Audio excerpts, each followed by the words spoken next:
You may have seen the inter players running forward to receive the ball high up the pitch in command of Inzaghi, or in modern football, fullback moving inside to play as a midfielder.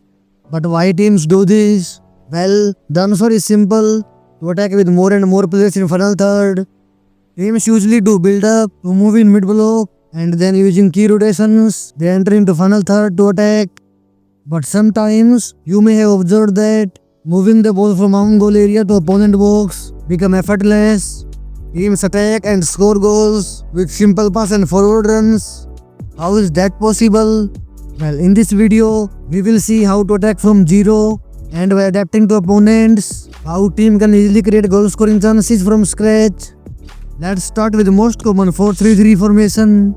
So there are 4 players in backline with 1 pivot, and 2 midfielders are slightly ahead, while forwards are pinning the opponent defenders at half-line. If opponents use formations like 4-4-2, 5-3-2, in which 2 centre forward are pressing 4 players, then the team can easily bypass first line of pressing. Usually in modern football, if goalkeeper is comfortable with the ball, then centre backs can spread out to form a back 3 with the goalkeeper. When opponent press, then it is 3v2 situation, and team can progress the ball easily. This is the best case, where team is using goalkeeper as the third man. Alternatively, holding midfielder drop between centre backs to form a back 3, but this will reduce one player from midfield, and opponent can overload the team when they move the ball through the center. As centre back are breaking the first pressing, fullbacks can move ahead to join midfielders.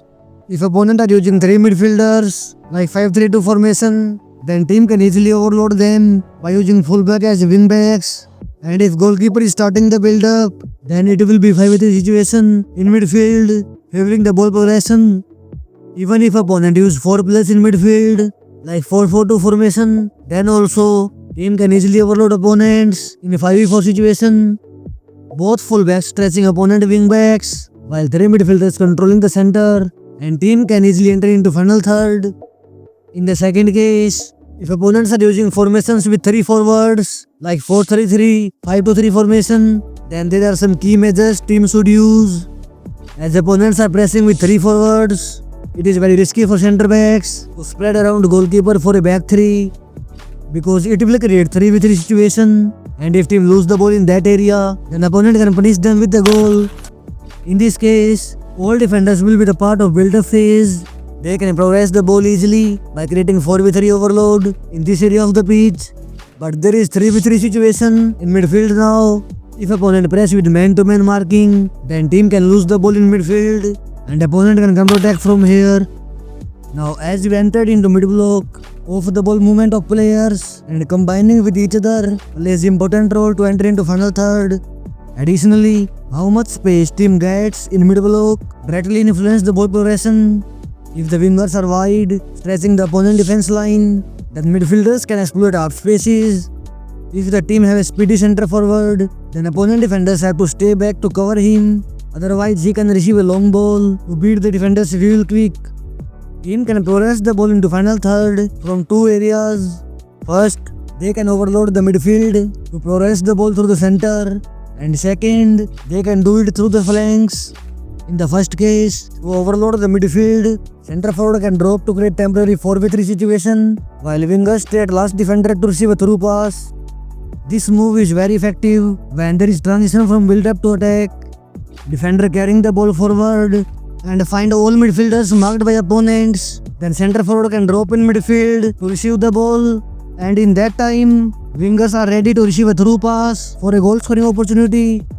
Alternatively, if opponents are not pressing properly and are just sitting in mid-block, leaving defenders free to rotate the possession, then one fullback can invert in midfield, and due to this, one center mid can push ahead to play in between the lines and to overload the opponent defense line by creating the midfield box. This is the better option than the previous one, as this will introduce more players in attack, although there are more players in center also to control the game. In the second case, team can move the ball into final third through the flank area. One of the simple ways is to create a 1v1 situation between winger and opponent fullback. As the fullbacks are not inverting in midfield, then they can overlap to provide support to winger by creating 2v1 situation. To properly execute the move, holding mid can drop between the center backs to form a back three, and both full backs can move ahead to join the attack. Due to full backs being wide on the flank, wingers can tuck inside to play in between the lines with center forward.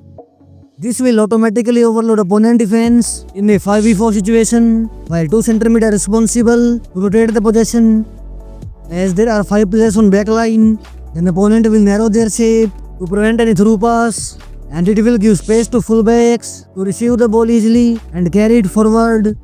If opponent try to stop this move by shifting to one side, then team can quickly change the flank and can attack from that side to enter into opponent box. Well, this is a mixture of ideas that how teams should attack from build up. It all depends on the quality of players, that which plan will be the best to execute to attack better. So what do you think of it? Comment below, leave a like, subscribe, and thanks for the watching.